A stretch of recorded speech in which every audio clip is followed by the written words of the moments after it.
वासुदेवाय। ओम नमो भगवते वासुदेवाय।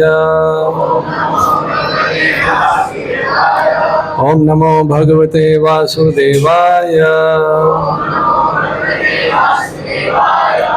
ओम अज्ञानतिमिरन्धस्य ज्ञानाञ्जनशलाकया चक्षुरुन्मिलितं येन तस्मै श्रीगुरवे नमः। श्रीचैतन्यमनोभीष्टं स्थापितं येन भूतले स्वयं रूप कदा मह्यं ददाति स्वपदान्तिकं। वन्देऽहं श्रीगुरो श्रीयुतपदकमलं श्रीगुरून् वैष्णवांश्च श्रीरूपं साग्रजातं सहगण रघुनाथान्वितं तं सजीवं साद्वैतं सावधूतं परिजनसहितं कृष्णचैतन्यदेवं श्रीराधा कृष्णपादान् सहगण ललिता श्रीविशाखान्वितांश्च। हे कृष्ण दीनबन्धो जगत्पते गोपेश गोपिकान्त राधाकान्त नमोस्तुते।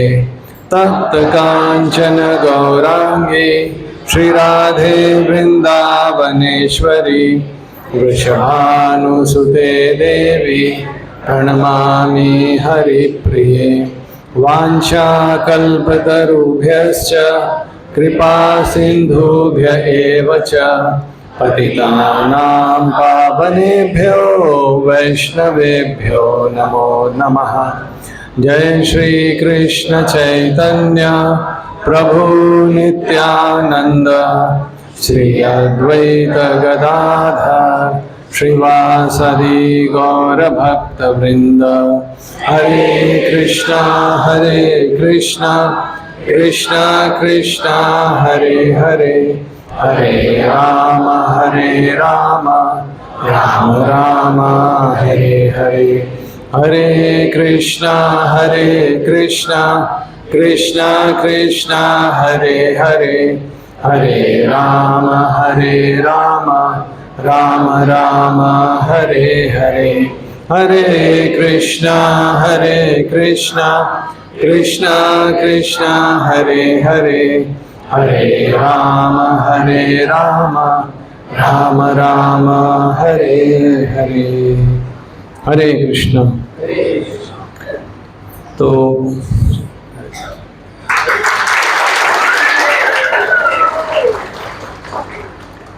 आप सभी लोगों का इस गौर पूर्णिमा महामहोत्सव पे स्वागत है। और पहली बार ही इस स्थान पर मैं आ रहा हूँ और इस भक्त समूह में। जितना मुझे पता है कि श्रीमान राधा गोपीनाथ प्रभु की अपेक्षा आप लोग कर रहे थे आशा से, मगर कुछ कारण से वो व्यस्त हैं, इसीलिए समझ लीजिए 2 घंटे पूर्व मुझे बताया गया कि आप दीजिए प्रवचन। सर्वप्रथम एक ज्ञान की बात ऐसी मैं सुन रहा था एक प्रवचन में कि ये माला क्यों पहनाई जाती है।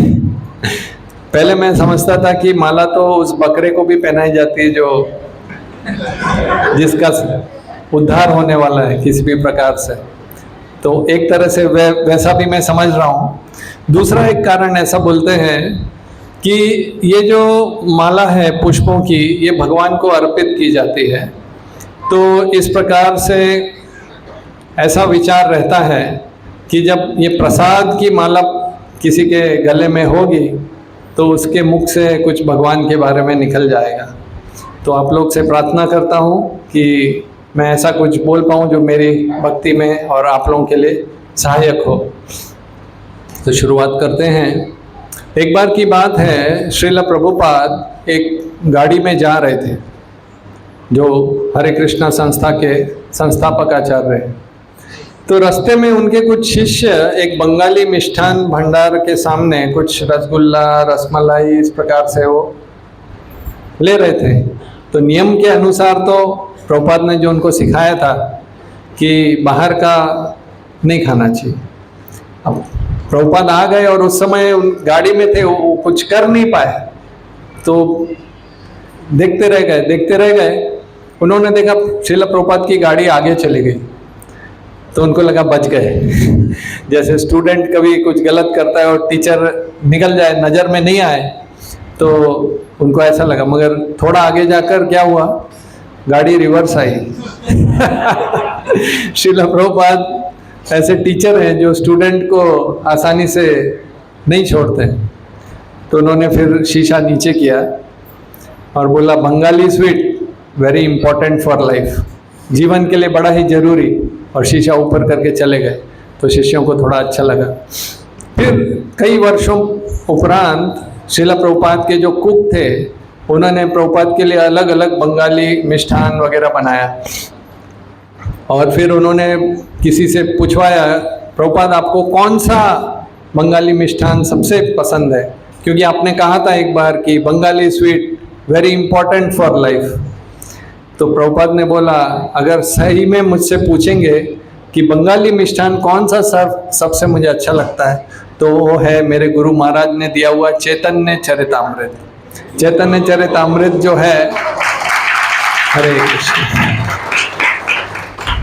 तो ऐसा बताते हैं, भगवत गीता काफ़ी लोग जानते हैं। जैसे सनातन धर्म आजकल बड़ा ये फेमस चल रहा है शब्द, हम सनातनी हैं। सनातन धर्म का अर्थ ये होता है कि शाश्वत, वो चीज़ जो परमानेंट है। जैसे पानी का तरल होना, ये उसका नॉर्मल एक गुण है। मिर्ची का तीखा होना, ये उसका एक स्वभाव है। मिर्ची मीठी हो जाए तो वो मिर्ची नहीं, वो शक्कर बन जाएगी।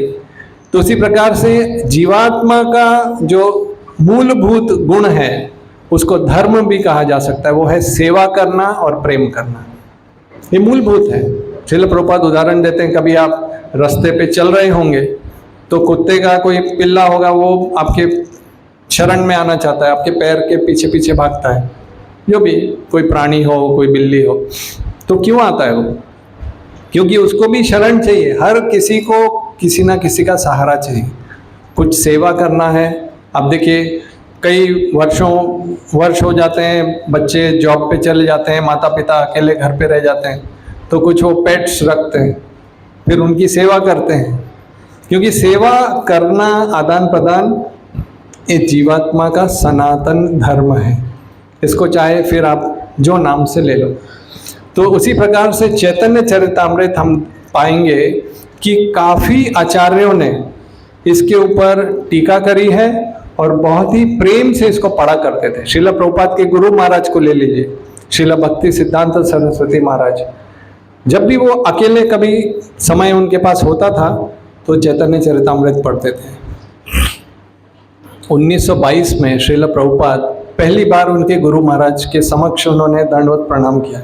फर्स्ट मीटिंग, दंडवत करते हुए उठ ही रहे थे तो क्या आज्ञा दी भक्ति सिद्धांत सरस्वती ठाकुर ने कि आप शिक्षित व्यक्ति हैं, आप किनका मैसेज को प्रचार करिए? चैतन्य महाप्रभु के मैसेज का आप विश्व भर में प्रचार करिए। प्रीच मैसेज ऑफ लॉर्ड चैतन्य।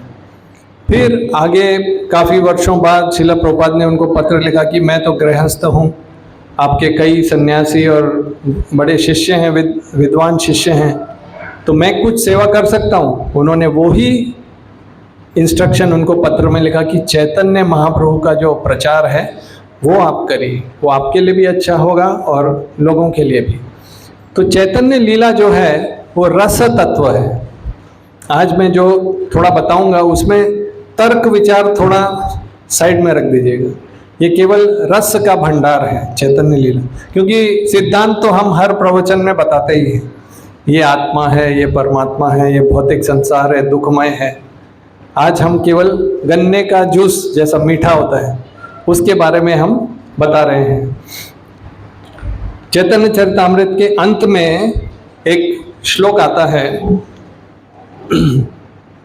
चैतन्य भक्त गणेर नित्य करो संग, तभी तो जानी ब सिद्धांत समुद्र तरंग। चैतन्य महाप्रभु के जो भक्त हैं उनका हमेशा संग करिए, उससे आपको सिद्धांत का जो समुद्र है उसके बारे में समझ में आएगा। काफ़ी कुछ सिद्धांत चैतन्य चरितामृत में बताया गया है। तो अंत्य लीला चैतन्य चरितामृत 3 भागों में है, आदि लीला, मध्य लीला, अंत्य लीला। अंत्य लीला का जब श्रीला प्रभुपाद ने पूरी तरह से अनुवाद कर दिया तो उसके उपरांत एक चैप्टर लिखा, कंक्लूजन, सारांश में लिखा कि आज मेरे समक्ष गुरु महाराज तो नहीं हैं, मगर मुझे पक्का पता है कि उनको आज बहुत खुशी हो रही होगी कि मैंने संसार के लिए चैतन्य चरितामृत ये ग्रंथ दिया है। हम क्यों बता रहे हैं चैतन्य चरितामृत के बारे में? क्योंकि ये भगवान श्री चैतन्य महाप्रभु के जीवन की इसमें कथाएं हैं।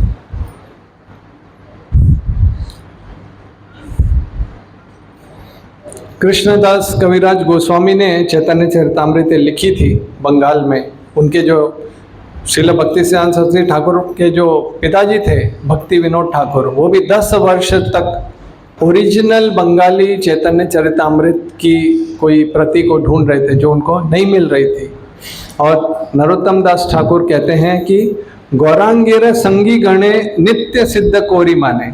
अगर कोई ये समझ पाता है कि चैतन्य महाप्रभु के जो भक्त हैं वो नित्य सिद्ध हैं, वो कृष्ण के सखा हैं, तो से ही जाए ब्रजेंद्र सुत पास। जो ब्रजेंद्र हैं नंद महाराज, उनके जो पुत्र हैं कृष्ण, उसको कृष्ण का धाम पक्का मिलेगा। तो अभी हम चैतन्य महाप्रभु की लीलाओं के बारे में बताएंगे। तो मेरे पीछे पीछे ये श्लोक दोहराइएगा, ये चैतन्य चरितामृत में आता है। चैतन्य चरित्र एई इक्षुदंड समा श्रवण करीते है रसास्वादन। तो चैतन्य जो भगवान चैतन्य महाप्रभु का जो चरित्र है वो एक गन्ने के जूस के समान है। तो इसको आप सुनेंगे तो आपको कृष्ण का रस ये समझ में आएगा। एक भक्त हैं, उनके एक मित्र थे पाश्चात्य देशों में, फॉरेन कंट्री में थे, तो उनको ये भारतीय खान पान बड़ा अच्छा लगने लगा। भक्त नहीं थे, ऐसे ही। तो कोई होटल में जाते थे तो वहाँ इंडियन रेस्टोरेंट में उनको 3-4 वस्तुएं पता थी केवल, समोसा, पलाक पनीर बोलते थे, और इस तरह से 2-3 वस्तु पता थी। फिर धीरे धीरे वो भक्तों के संग में आए, इस्कॉन में आए, तो देखा इतना कुछ, चरणामृत और खिचड़ी और अलग अलग। फिर उसके बाद मैं इसका अनुवाद भी ये समझाऊंगा मैं क्यों कहानी बता रहा हूँ। फिर वो भारत में आए, फिर वो गए सीधा लैंड हुए सूरत में। तो सूरत में तो ऊंधियू और फाफड़ा और दुनिया भर का उन्होंने बोला, इतनी वैरायटी। फिर बंगाल में गए, अलग अलग स्वीट। फिर पंजाब में चले गए, छोले भटूरे, लस्सी। बोला ये तो इंडियन कुकिंग का रेंज तो बड़ा लंबा चौड़ा है। फिर साउथ में चले गए तो पसरेटू और इडली, उत्तप्पा। तो इस तरह से जो भारतीय कुकिंग है वो पहले जो समझ रहे थे पलाक पनीर ही है, वो उसका रेंज धीरे धीरे समझ में आता। तो चैतन्य महाप्रभु की लीलाएं शुरुआत में हम सुनते हैं तो इसी प्रकार से हमें अच्छा तो लगता है, और वो कितना डीप है वो धीरे धीरे बार बार श्रवण करने से समझ में आता है।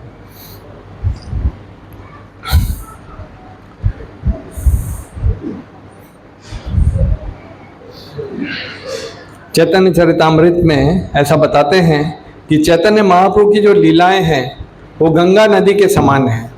और ये जो श्रवण कीर्तन हम करते हैं, कीर्तन करते हैं, नृत्य करते हैं, वो उस नदी में कमल के पुष्पों के समान है। और जो भक्त हैं वो जैसे कोई बतख हो गई, स्वान हो गए और भ्रमर हो गए, वो उस कीर्तन में भाग लेते हैं। और जिस तरह की वो ध्वनि करते हैं उसको बोलते हैं कर्णानंदी कल ध्वनिर, कि वो बहुत ही आनंद से वो कीर्तन में भाग लेते हैं। और फिर आगे बताते हैं कृष्णदास कविराज गोस्वामी कि जो जिह्वा है वो मरु प्रांगणे, मतलब जैसे कोई डेजर्ट मरुस्थल जो है जहाँ पे सूखा है, तो उस पे जब हम चैतन्य चरितामृत के और चैतन्य महाप्रभु की लीलाओं के बारे में बताते हैं तो बड़ा ही रसास्वादन कर सकते हैं। और ऐसा बताते हैं कृष्ण की लीलाएं जो किसने लिखी थी? व्यास देव ने। तो चैतन्य लीला और व्यास वृंदावन दास। चैतन्य महाप्रभु की लीलाओं को जिन्होंने लिखा वो है वृंदावन दास, और उन्होंने जो ग्रंथ लिखा वो था चैतन्य भागवत। तो उसमें चैतन्य महाप्रभु का बड़ा सुंदर वर्णन करते हैं। वो आदि खंड में कहते हैं आजानुलंबित भुजौ, जो चैतन्य महाप्रभु के जो हाथ हैं वो बड़े लंबे हैं, आजानुलंबित कनकावादत, तो उनका जो रंग है वो स्वर्ण के जैसा है चैतन्य महाप्रभु का। संकीर्तनैक पितरो, जो ये हरे कृष्णा कीर्तन हम करते हैं, जो ये महामंत्र है वो फेमस किसने किया सबसे अधिक? चैतन्य महाप्रभु। संकीर्तनैक पितरो कमलायताक्षौ, उनकी जो आंखें हैं वो कमल की पंखड़ियों के समान ऊंची लंबी हैं। और विश्वम्भरो द्विजवरो, और ये पूरे संसार का पालन करते हैं। युग धर्म पालो, युग धर्म हम पाएंगे कि हर युग में भगवान के 3 कार्य होते हैं, परित्राणाय साधूनां, विनाशाय च दुष्कृतां, धर्म संस्थापनार्थाय संभवामि युगे युगे। साधुओं की रक्षा करने के लिए आते हैं और जो असुर हैं उनकी नाश करने के लिए आते हैं। तो इस अवतार में चैतन्य महाप्रभु एक तो भगवान का रूप में नहीं आते हैं, वो भक्त का अवतार लेकर आते हैं। और क्योंकि हरिनाम का प्रचार करते हैं तो भक्तों का वैसे ही पोषण हो जाता है। और इस समय उनका कोई अस्त्र शस्त्र नहीं है, उनका अस्त्र यही है हरिनाम।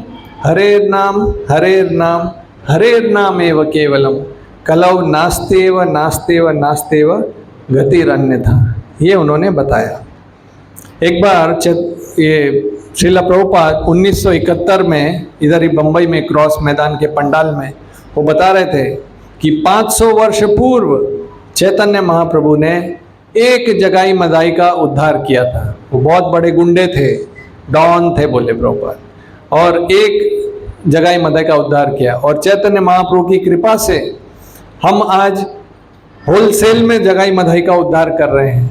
तो श्रील प्रभुपाद ने बताया कि ये चैतन्य महाप्रभु की कृपा है, क्योंकि ये इक्षुदंड सम, एक शुगर केन जूस के समान है। फिर उसमें बताते हैं कि मध्य खंड कथा ये न अमृतेर भांड, से ही कथा सुने गुचे अंतरेर पाषंड, कि चैतन्य भागवत का जो मध्य खंड है वो अमृत का एक मटका है, और जैसे हम सुनेंगे वैसे अमृत पीते हैं तो जीवन की आयु बढ़ जाती है। मगर इसमें बताया गया है कि एक चीज़ का नाश हो जाता है, वो क्या है? अंतरेर पाषंड, मतलब अंदर के जो भी हमारा माया जनित जो इच्छाएं हैं उसका नाश हो जाता है, वो शांत हो जाते हैं। और एक बार की बात है, कई व्यक्ति ऐसे, मैं ट्रेन में जा रहा था तो बोल रहे थे कि आप इतना जप करते हैं, समझ लीजिए कि अंत में आपको पता चले कि कृष्ण है ही नहीं, या जो भगवान का धाम आप कह रहे हैं वो है ही नहीं। तो यही प्रश्न किसी ने श्रील प्रभुपाद को किया था। श्रील प्रभुपाद ने उनको बोला, चलिए आपकी बात मान लेते कि भगवान, हमको पता चले कि इस जीवन के अंत में ऐसा कुछ है नहीं, भगवत धाम नहीं है, तो भी हमने अच्छा जीवन जिया, भक्तों के संग में रहे, जो अपनी बुरी आदतों को, बुरी इच्छाओं को कम करने की कोशिश कर रहे हैं, नम्र होने की कोशिश कर रहे हैं, अच्छे गुणों का विकास करने की कोशिश कर रहे हैं। कुछ नहीं तो हमने बड़ा ही स्वादिष्ट प्रसाद पाया जो शुद्ध सात्विक बल आरोग्य को देने वाला है, और कुछ नहीं तो सुंदर और मधुर कीर्तन का हमने आस्वादन किया। और इस तरह से श्रील प्रभुपाद बताते गए। फिर उन्होंने कहा, जिन्होंने प्रश्न पूछा था, बोला समझ लीजिए आपके जीवन में अंत में आपको पता चले कि कृष्ण है और भगवत धाम है, तो आपने तो प्रसाद भी नहीं लिया, आपने भक्तों का संग भी नहीं किया, केवल अपनी जो काम क्रोध लोभ मद मोह मत्सर को बढ़ाते गए, तो फिर आगे आपका क्या होगा? तो कृष्ण अगर हैं तो हमें तो अच्छा धाम मिलेगा। एक बार एक राजा थे कृष्णदेव राय, उनके मिनिस्टर थे तेनालीरामन। तो कृष्णदेव राय ने एक लाइन खींची बोर्ड पे, बोला इस रेखा को बिना मिटाए बिना काटे छोटा करके बता सकते हो? तो जो मिनिस्टर थे उन्होंने उसके ही बगल में उससे बड़ी रेखा खींच दी, कहा कि मैंने मिटाया नहीं मगर इस रेखा से ये रेखा छोटी है। तो उसी प्रकार से भागवतम में एक श्लोक आता है, उसमें कहते हैं त्वत्पात पोते न महत्कृते न कुर्वन्ति गोवत्स पदम भवाब्धि। ये जो भव सागर है, सागर यानी बहुत बड़ी राशि का पानी, तो गोवत्स पदम कि गाय का भी खुर नहीं, गाय के बछड़े का जो खुर होता है इतना सा, उसमें जितना पानी रहता है, तो ये पूरा भव सागर उतना सा कर देते हैं। कौन? कृष्ण के चरण कमल। तो हमेशा कृष्ण के चरण कमल चैतन्य महाप्रभु की लीलाओं को अपनी प्रॉब्लम्स के पास लेके आएंगे तो प्रॉब्लम्स अपने आप छोटी हो जाएंगी। तो इस प्रकार से चैतन्य लीला का आस्वादन करना बड़ा ही आनंददायी है। तो शुरुआत में चैतन्य महाप्रभु की जो शुरुआत की लीला ऐसी रही कि वो बड़े प्रकांड पंडित बन के आए। उनका नाम था निमाई पंडित। ऐसा था कि एक कारण ये भी था, उनका नाम निमाई इसलिए रखा क्योंकि वो नीम के पेड़ के नीचे उनका जन्म हुआ था, और उनकी माता ने ऐसा सुना था कि नीम के पेड़ जो है उसे भूत और जो नेगेटिव चीज़ें हैं वो पास में नहीं आते, तो निमाई नाम रख दिया था। दूसरा नाम था गौरांग, उनका जिनकी कांति जो है सोने के स्वर्ण के समान। तीसरा नाम था विश्वाम्भर, जो सारे विश्व का पालन करने वाले हैं। इस प्रकार से कई नाम थे। तो पंडित था उनका जो जॉब प्रोफाइल था, और वो हमेशा बड़े बड़े जो पंडित आते थे, हरे कृष्णा कृष्णा कृष्णा हरे हरे, हरे राम राम राम हरे हरे। तो इस प्रकार से सभी भक्त ऐसा विचार करते थे कि ये इतने सुंदर दिखते हैं, इतने विद्वान हैं, अगर भक्त बन जाएं तो कितना अच्छा हो। मगर चैतन्य महाप्रभु तो केवल वाद विवाद, वो इतना वाद विवाद में एक्सपर्ट थे कि किसी से वो ऐसे जैसे एक चीज को साबित करते थे, तर्क वितर्क करके सामने वाला मान जाता था ठीक है ये सही है, फिर उसी वस्तु को शास्त्र से लेकर गलत साबित कर देते थे। फिर वो हाथ जोड़ लेता था, हाँ मान लिया ये गलत है, फिर वापस वो उसको साबित कर देता, हाँ ये ऐसा है। तो बोलता था ये तो केवल बृहस्पति भगवान ही कर सकते हैं इतना तर्क। फिर क्या हुआ, गया में वो अपने पिताजी का श्राद्ध करके ईश्वरपुरी से दीक्षा लेकर जब आए तो उनका एक अलग ही रूप था। हमारे पास समय कितना है? 8:30 तो हो गए।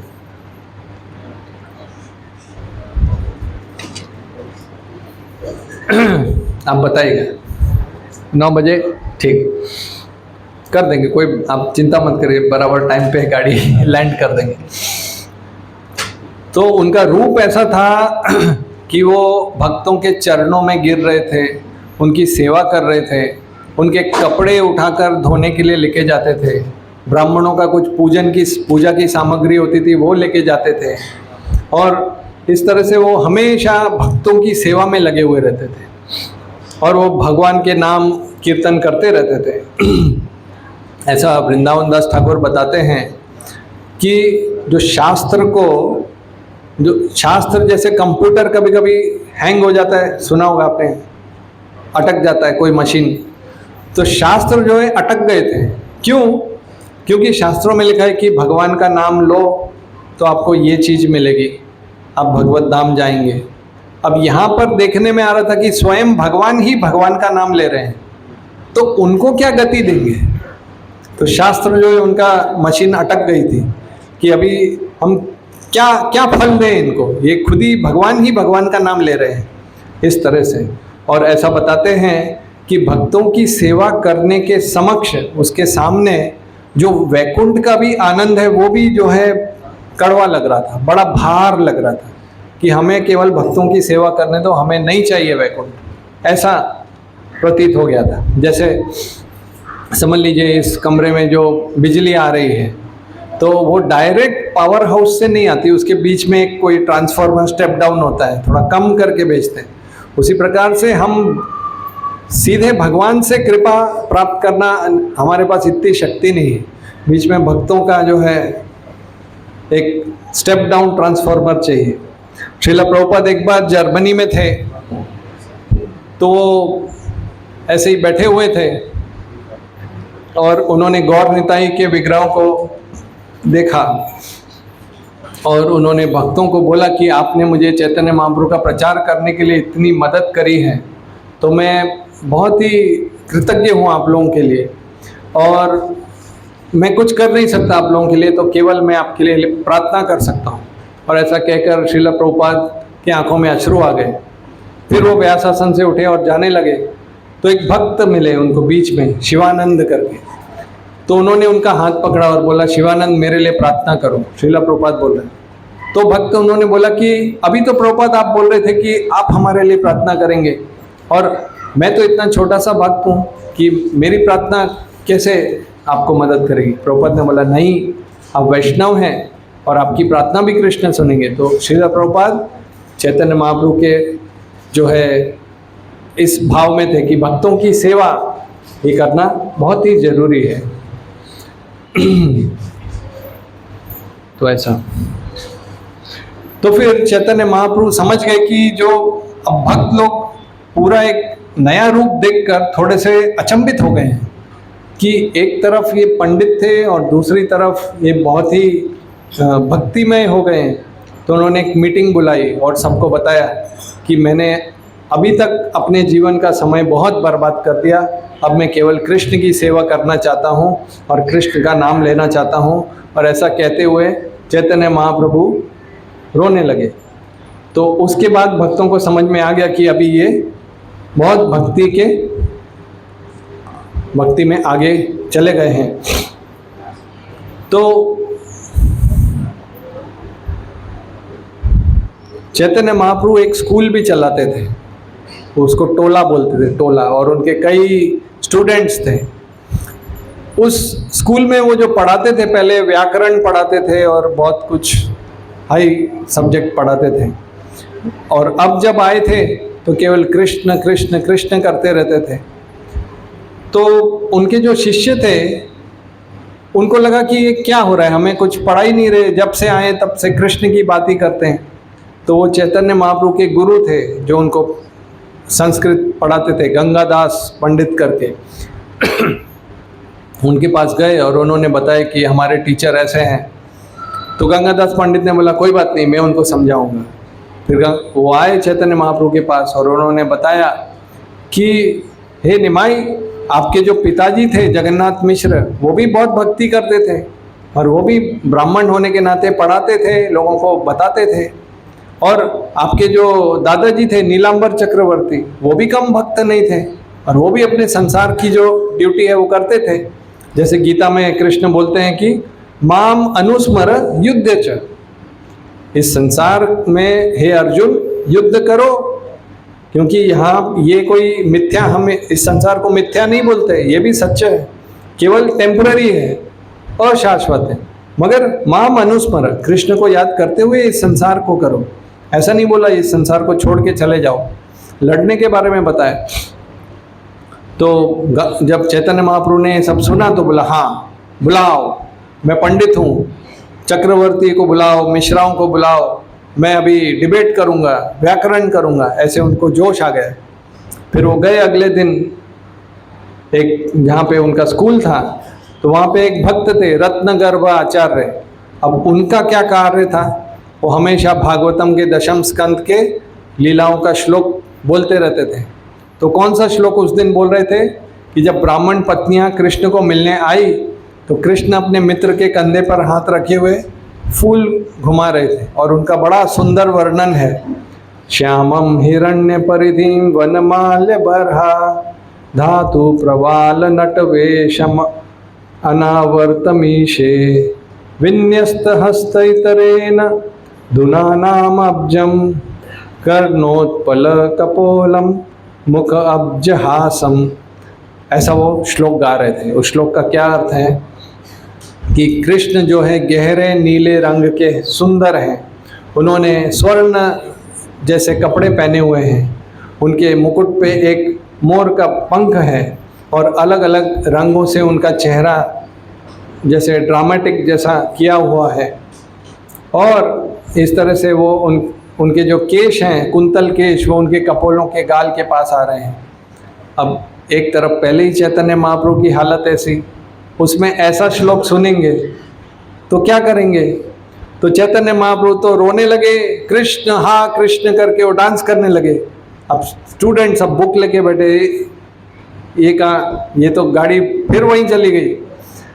तो फिर चैतन्य महाप्रभु ऐसे 6 घंटे उस भाव में रहे, फिर चले गए। वो अगले दिन आए तो शिष्यों ने सोचा कि अभी तो वापस गड़बड़ नहीं होना चाहिए, तो पहले ही उन्होंने आते ही एंट्री करते ही प्रश्न पूछ लिए। बोला ये धातु क्या होता है संस्कृत ग्रामर में, ये कुछ उसके बारे में आप बताइए। तो चैतन्य महाप्रभु पहले ही डरे हुए थे कि वापस गड़बड़ ना हो जाए, तो समझाने लगे धातु मतलब किसी भी वस्तु की रूट, जैसे योग शब्द है उसकी धातु है युज, इस तरह से ऐसे वो समझा रहे थे। और सभी कारणों के कारण हैं कृष्ण भगवान, तो ईश्वर परम कृष्ण सच्चिदानंद विग्रह, फिर वो करके जो है कृष्ण कृष्ण हाँ कृष्ण करके, फिर उन्होंने काफ़ी समय बाद जब वो वापस आए चेतना में, तो उन्होंने स्टूडेंट्स को बोला मुझे क्षमा कर दो। उन्होंने अपनी किताब बंद कर दी चौपड़ी सारी, और बोला मैं रिज़ाइन करता हूँ, मैं पढ़ाने के योग्य नहीं हूँ अभी, तो आप किसी भी और टीचर से आप स्टडी कर लो।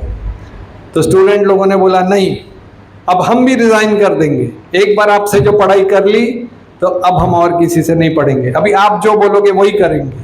तो चैतन्य महाप्रभु ने बोला ठीक है चलो हरि नाम संकीर्तन करो, हरे कृष्णा हरे हरे हरे राम राम राम हरे हरे। तो इस तरह से वो पहला हरि नाम संकीर्तन जो चैतन्य महाप्रभु ने किया था दीक्षा लेने के बाद, तो वो उन्होंने बताया।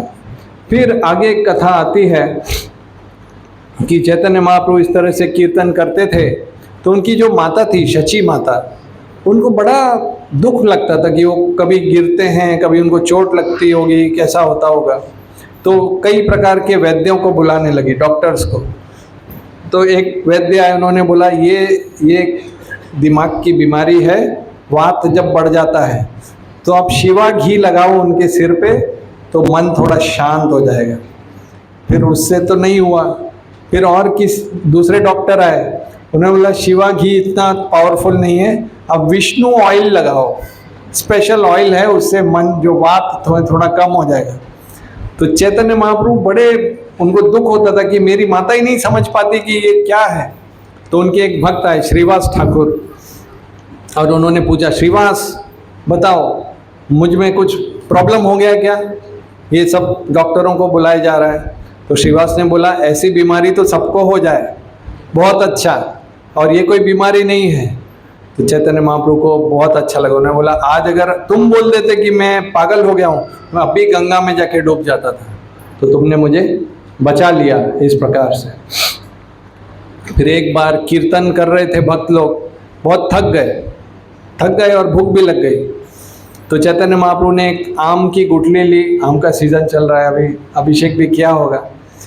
तो आम की गुठली जाके गार्डन में बो दी, तो तुरंत एक बड़ा वृक्ष आ गया और उसमें बहुत सारे आम आ गए। अब भगवान स्वयं ने बीज बोया है तो आम कैसे होंगे, वो बड़े स्पेशल आम थे। उसमें क्या था, छिलका भी नहीं था और गुठली भी नहीं थी, ऐसे आम थे। मैंने ऐसा सुना है कलयुग जब आगे बढ़ेगा तो आम कैसे आएंगे कि केवल गुठली और छिलका ही रहेगा। तो चैतन्य महाप्रभु ने बिल्कुल उल्टा बना दिया, न गुठली न छिलका। तो वो एक ही आम खाकर भक्त पूरे संतुष्ट हो गए, और वो जो वृक्ष था 1 वर्ष तक फल देता रहा और सभी भक्त संतुष्ट होते रहे। तो ऐसी ये अद्भुत लीलाएं हैं, इसमें हम कोई तर्क या विचार नहीं कर सकते। एक सार्वभौम भट्टाचार्य करके जगन्नाथपुरी के बड़े पंडित थे, इंचार्ज थे। तो जब उन्होंने पहली बार चैतन्य महाप्रभु को सन्यास वेश में देखा तो उनको लगा ये इतने सुंदर सन्यासी हैं तो इनको वेद पढ़ाना चाहिए। तो वो पढ़ाने लगे और चैतन्य महाप्रभु 7 दिन तक ऐसे ही बैठे थे। तो सार्वभौम भट्टाचार्य ने बोला, आप ना तो हाँ बोलते हो ना बोलते हो, आपको समझ में आता है कि नहीं मैं क्या बताना चाह रहा हूँ? तो चैतन्य महाप्रभु ने बोला, देखिए आप जो समझा रहे हैं वो ऐसा है जैसे सूरज के सामने कोई बादल ढक दे। वेदों के श्लोक जो हैं वो तो सूर्य के समान स्पष्ट हैं, वो मुझे समझ में आते हैं, पर आप उनकी जब व्याख्या करते हो तो मुझे समझ में नहीं आता। जैसे एक उदाहरण के तौर पे एक दक्षिण भारत में आचार्य हो गए रामानुजाचार्य, तो उनके एक गुरुदेव थे यादव प्रकाश करके, वो मायावाद पंथ के थे। तो ये रामानुजाचार्य एक बार उनके चरण दबा रहे थे, तो यादव प्रकाश बोल रहे थे कि एक वेदों में श्लोक कुछ आता है कप्यासम करके, कि भगवान की आंखें ऐसी लाल हैं। तो कैसी लाल हैं? तो उन्होंने बताया ये जो शब्द है कपि मतलब बंदर, तो बंदर का जो पिछला भाग है वैसी लाल है, ऐसा वो समझा रहे थे। अब रामानुजाचार्य तो पूरे वैष्णव भक्त, तो उनके आंखों से गरम गरम अश्रु उनके शरीर पे गिरे।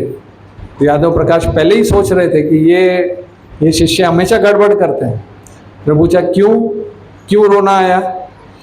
बोला आपने जो बताया वो बिल्कुल गलत बताया, भगवान की आंखें ऐसी नहीं है। तो यादव प्रकाश ने बोला ठीक है तुम बताओ क्या है इस श्लोक का कप्यासम क्या है? तो रामानुजाचार्य ने बताया कम पीबती, जो सूर्य का किरणों को देखकर जो फूलता है वो है कमल।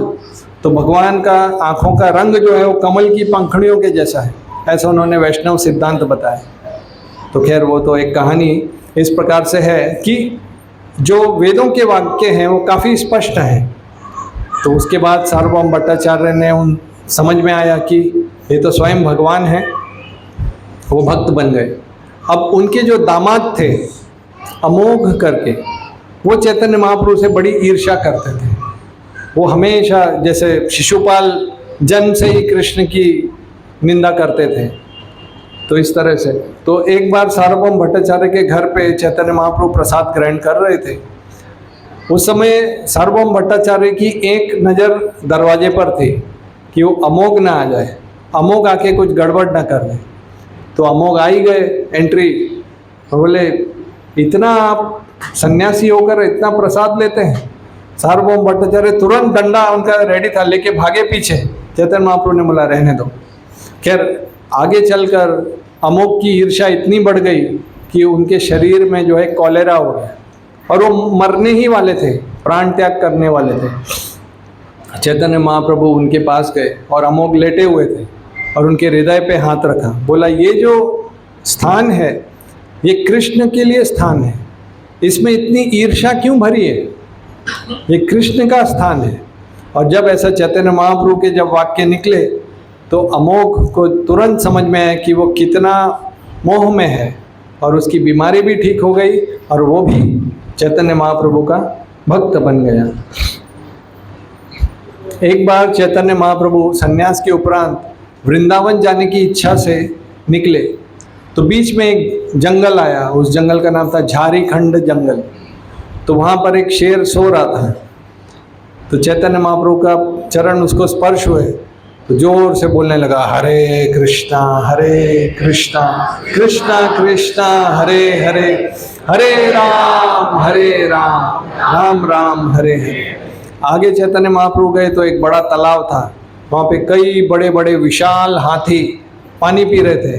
चैतन्य महाप्रभु ने थोड़ा जल लिया उससे और पूरा उनके ऊपर छिड़का जोर से, बोला कीर्तन करो हरे कृष्णा कृष्णा कृष्णा हरे हरे, हरे राम राम राम हरे हरे। तो ऐसा बताते हैं वो जो जंगल था झारीखंड का, उसको चैतन्य महाप्रभु ने वृंदावन में परिवर्तित कर दिया। वहाँ पर जो निसर्ग रूप से जो वैरी प्राणी थे, शेर और हिरण, वो भी जो है साथ में कीर्तन करते हुए नृत्य कर रहे थे। एक श्लोक आता है वृंदावन के बारे में, यत्र नैसर्ग दुर्वैरा, कि जो सामान्य रूप से साधारण रूप से जिन प्राणियों में वैर होता है, वो वैर भी हरिनाम संकीर्तन के प्रभाव से समाप्त हो गया। तो इसी तरह से हमारे भी जीवन में अगर किसी प्रकार का कुछ वैर हो, कुछ किसी भी प्रकार से, तो चैतन्य महाप्रभु की शिक्षाओं को अगर हम अपने जीवन में उतारें तो वो भी कम हो सकता है। तो इस प्रकार से कथा तो काफ़ी सारी है। रथ यात्रा में चैतन्य महाप्रभु जो जगन्नाथपुरी की रथ यात्रा के सामने 7 ग्रुप्स में कीर्तन होता था। हर कीर्तन में एक गाने वाला, मृदंग बजाने वाला, करताल। और प्रताप रुद्र महाराज जो एक भक्त थे और सार्वभौम भट्टाचार्य, वो अलग से दूर खड़े हुए थे। तो उन्होंने देखा कि हर कीर्तन के ग्रुप में चैतन्य महाप्रभु 7 के 7 ग्रुप में डांस कर रहे हैं, नृत्य कर रहे हैं। तो ये उनका दिव्य दृष्टि थी। और चैतन्य महाप्रभु एक श्लोक बोलते थे, ये जो हम अर्श विग्रह की उपासना करने जाते हैं तो यही श्लोक बोला जाता है, न हम विप्रो न च नरपति न वैश्यो न शूद्रो। वो कह रहे हैं न तो मैं ब्राह्मण हूँ, न वैश्य हूँ, न शूद्र हूँ। इस पे से मुझे याद आया, मैं एक बार अपने वाड़ा जीवी के साइड में एक स्कूल में पुस्तक वितरण करने गया था। तो स्टाफ रूम में गया तो एक टीचर थे, उन्होंने बोला तुमच्या भगवंतांनी गीतेमध्ये सांगितलं, आपके भगवान ने लिखा है कि चतुर्वर्ण्यम मया सृष्टम, कि 4 वर्ण और ये बनाए हैं। बोला लिखा तो है, अभी तो है, तो हम ये गीता नहीं ले सकते। मैंने बोला पूरा श्लोक तो जानिए, पूरा श्लोक तो ये नहीं है कि केवल चातुर्वर्ण्यम मया सृष्टम। आगे कृष्ण बोलते हैं गुण कर्म विभागश, जन्म कर्म विभागश नहीं, जैसा गुण होगा उस प्रकार से विभाग किए गए।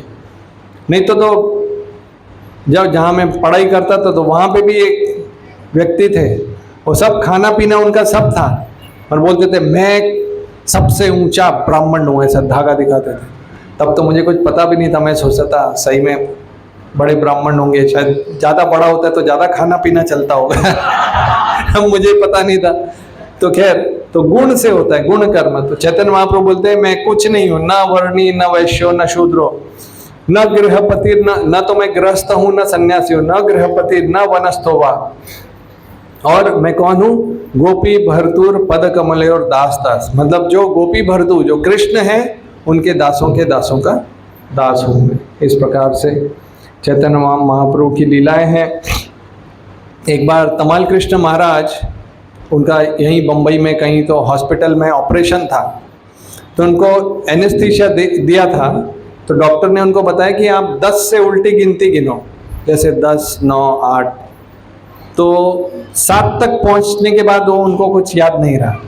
फिर उन्होंने एक स्वप्न देखा और ऑपरेशन हो गया। और स्वप्न में क्या देखा कि सभी आचार्य परंपरा के यहाँ पर उपस्थित हैं और श्रील प्रभुपाद सामने हैं, उनको रिपोर्ट दे रहे हैं। आचार्य पूछ रहे हैं कि क्या है आपकी प्रचार, आपकी प्रीचिंग की रिपोर्ट क्या है, आप इतना प्रचार कर रहे हो।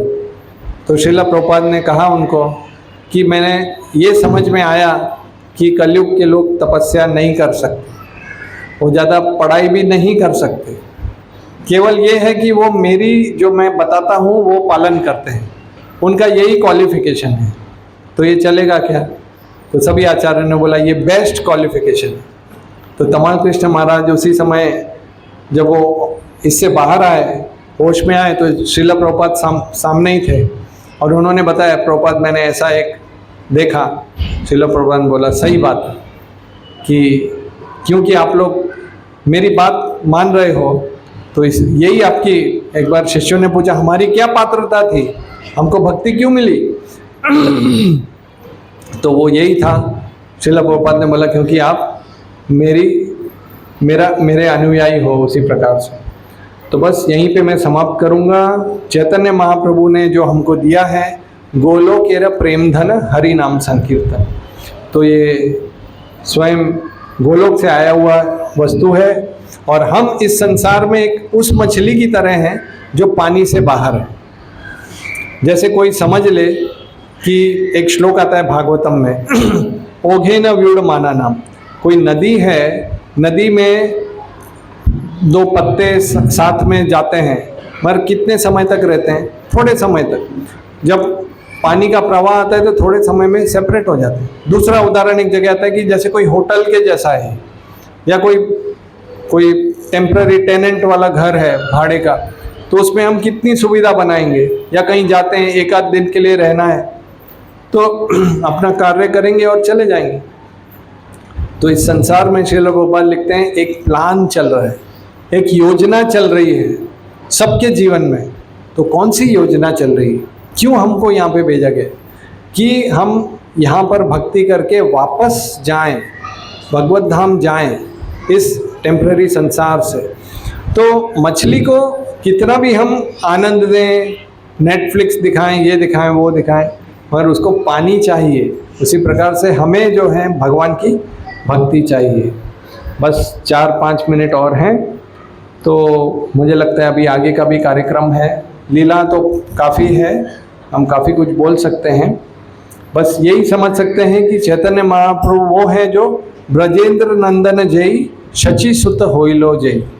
जो भगवान कृष्ण है वो चैतन्य महाप्रभु हैं, बलराम होइलो निताय, और नित्यानंद प्रभु जो हैं वो बलराम हैं।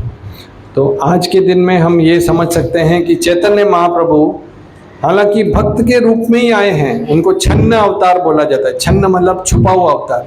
फिर भी कभी कभी वो दिखा देते थे। एक छोटी कथा करके मैं इसको समाप्त करूंगा। चैतन्य महाप्रभु के घर में एक बार एक ब्राह्मण आए, और जगन्नाथ मिश्रा जो उनके पिताजी थे, उन्होंने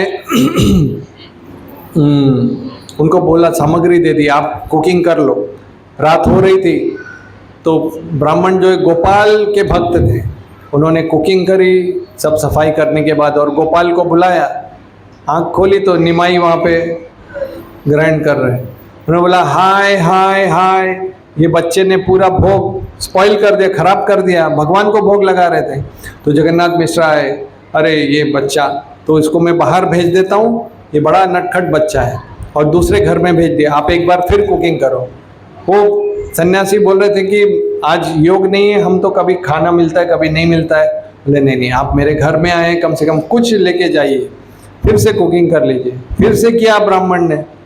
फिर जो है निमाई जो है दूसरे घर में थे, वहाँ पे जो है उनकी माताएं दूसरी उनको समझा रही थी, निमाई तुम किसी के भी हाथ का बनाया हुआ खा लेते हो, तुम एक ब्राह्मण के घर से हो, ऐसा करोगे? तो निमाई बोल रहे थे मैं तो एक ग्वाल बाल हूँ, मैं तो ग्वाल बाल हूँ, कहीं भी कुछ भी खा लेता हूँ। अब उनको ये समझ में नहीं आया, पर वो बता रहे थे मैं कृष्ण हूँ पहले पिछले जन्म से। और ऐसी मीठी बातों में कर करके तब तक इसने मंत्र बोला, गोपाल मंत्र। आंखें खोली तो कौन? निमाई। फिर खा रहे, बोला हे भगवान ये बच्चा इतनी। तो उस समय जगन्नाथ मिश्र आ गए, डंडी लेके आ गए, बोले अब मैं इसको पिटाई करूँगा। मैं बोला नहीं नहीं जाने दो, आज योग नहीं है, मुझे नहीं मिलना है खाना। तो निमाई के बड़े भाई आ गए विश्वरूप, बोला कृपया करके आप एक बार और बना लीजिए। और निमाई को जो है कमरे में ताले में बंद कर दिया। जैसा कंस का जो कारागार था उसका कैसा खुल गया था सब ताले। तो जब उसने फिर सब देर रात हो गई, रात के 12 बज गए, और वो भोग लगा रहे थे। फिर आँख खोली तो निमाई उधर, और इस समय वो चिल्लाए तो कोई सुन ही नहीं रहा, सब सो रहे। बोले हाय हाय हाय कर रहे, कोई नहीं। तो निमाई ने बोला एक तो मुझे बुलाते हो, फिर हाय हाय करते हो, मैं वही हूँ। फिर निमाई ने पूरा रूप दिखाया, राधा कृष्ण बलराम। तो वो, और उसके बाद उन्होंने बोला देखो मगर एक बात है, किसी को बताना नहीं कि मैं भगवान हूँ, तो नहीं तो सब गड़बड़ हो जाएगा। और फिर वो गायब हो गए। और जगन्नाथ मिश्र जो है उठकर आए तो ब्राह्मण जो है जमीन पे लौट रहे, सब प्रसाद इधर उधर पूरे शरीर में लिपट रहे।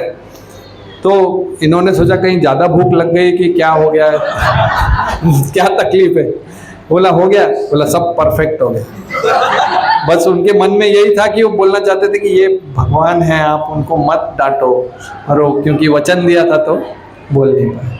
तो हरे कृष्णा कृष्णा कृष्णा हरे हरे, हरे राम राम हरे कृष्ण।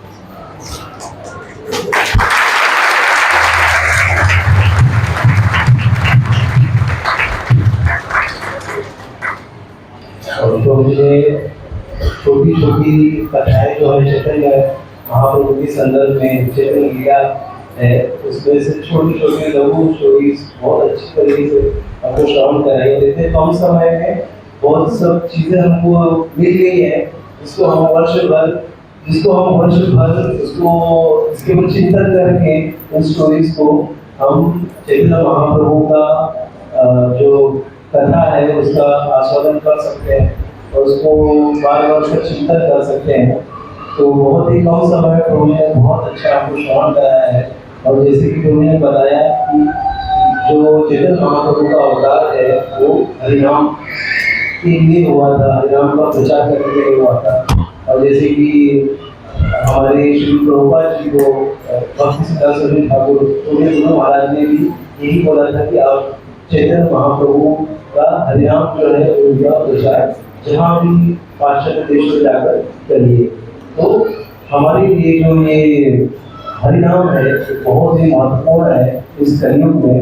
इसीलिए जितना आपके पास समय जब भी मिले तो हमें ये हरिनाम, हरे कृष्णा कृष्णा कृष्णा हरे हरे, हरे राम राम राम हरे हरे, इसका हमको कीर्तन करना है, श्रवण करना है।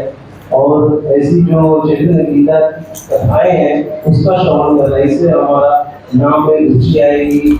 और जैसे प्रभु ने बताया कि भक्तों की सेवा करना, तो ये भी हमको जब हम भक्तों की संग में आएंगे तभी तो हम सेवा कर पाएंगे।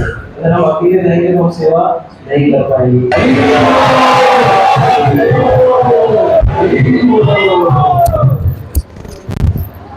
आज यहाँ पर 3 ब्रह्मचारी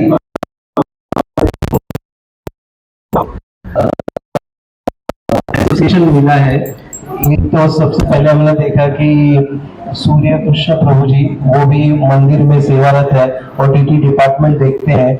आज उन्होंने हमारा निवेदन स्वीकार करके यहाँ पर आके हमको अभिषेक में उन्होंने बहुत हेल्प किया और उनके भी हम बहुत कृतज्ञ हैं। तो उनके लिए भी हम लोग 3 बार हरि बोल बोल के अभिवादन करेंगे। हरि बोल हरि बोल हरि बोल। और तीसरे